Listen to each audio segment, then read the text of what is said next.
நமஸ்தே, hi all. எங்களோட சேனலில் ஒரு சப்பாத்தி ஹல்வா அப்படிங்கிற ஒரு ரெசிபி அப்லோட் பண்ணியிருக்கோம். தொடர்ந்து பாருங்கள்.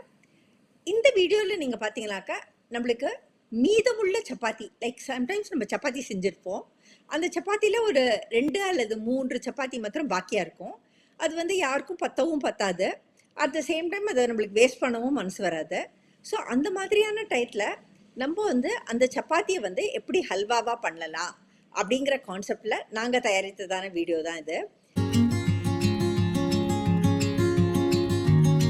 இதுக்கு உங்களுக்கு 3 சப்பாத்தி ஒத்தருக்கு பத்தாது ஒரு வேளைக்கு.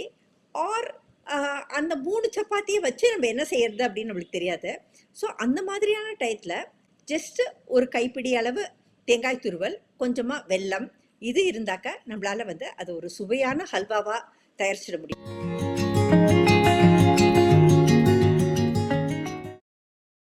ஒரு திக் ட்ரைப்ளை பேனில் கொஞ்சம் நெய் போட்டு அதில் முந்திரி, திராட்சை ரெண்டுத்தையும் நல்லா வறுத்து எடுத்து ஒரு கப்பில் போட்டேன். அந்த நெய்லேயே ஒரு 2 கரண்டி அளவு ஃப்ரெஷ்ஷாக துருவினதான தேங்காய் துருவலை போட்டு அந்த தேங்காய் துருவல் நல்லா அந்த நெய்யோடு கலந்து வாசனை வர வரைக்கும் அடுப்பை ரொம்ப மிதமான சூட்லேயே வச்சு வறுத்தேன். ஒரு 6 டேபிள் ஸ்பூன் அளவு பொடிச்ச வெல்லத்தை தண்ணியோடு போட்டு நல்லா கொதிக்க விட்டு வடிகட்டி, அது தூசு நீங்க வடிகட்டி, அந்த நல்ல வறுபட்டதான அந்த தேங்காயில் அந்த வெள்ளை நீரை போட்டு சுக்குத்தூள், ஏலப்பொடி ரெண்டுமே சேர்த்து சும்மா ஒரு சிட்டிகை உப்பு, அந்த ஸ்வீட் தூக்கி தெரியணும் அப்படிங்கிறதுக்காக.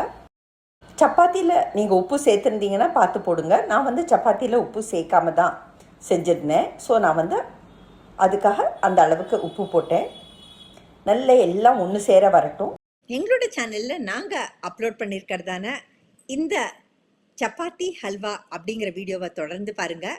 உங்களுக்கு பிடிச்சிருந்தாக்க நீங்களும் இந்த மாதிரியான 2-3 சப்பாத்தி பாக்கி இருக்கச்சே இந்த மாதிரியான சப்பாத்தி ஹல்வாவாக ட்ரை பண்ணி பாருங்கள். அண்ட் உங்கள் வேல்யூபிள் ஃபீட்பேக்கை தவறாமல் ஷேர் பண்ணுங்கள்.